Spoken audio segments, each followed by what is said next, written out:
បាទเรียนไทยอ่ะรบได้បាទน้องចានទាំងអស់មកជួយគ្នារើបលាលុះវាចាញ់បើថាវាដាក់បានវាពាត់បានអញ្ចឹងមិនថាវានឹងយកទៀតហើយបាទឥឡូវយើងដកចេញបាទ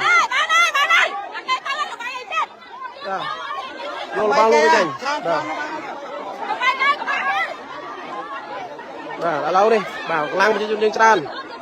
បាទអត់អាចវាយបានទេបងបាទសុំទោសបាទក្រក់ណាស់បាទនេះក្រក់ណាស់ប្រងគាត់យកដីខ្មែរអីក៏គាត់យកអីក៏គាត់យកច្រើនយ៉ាងនេះ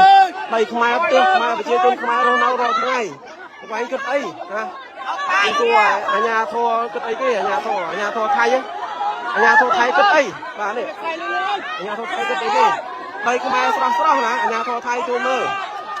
ดินนั้นเป็นดินของกัมพูชาดูไหมประชาชนของไทยมึงมีตาไหมสนานของมึงมีตาดูไหมแต่ว่าดินของนี่มันฐานนี่คือฐานของกัมพูชาทั้งหมด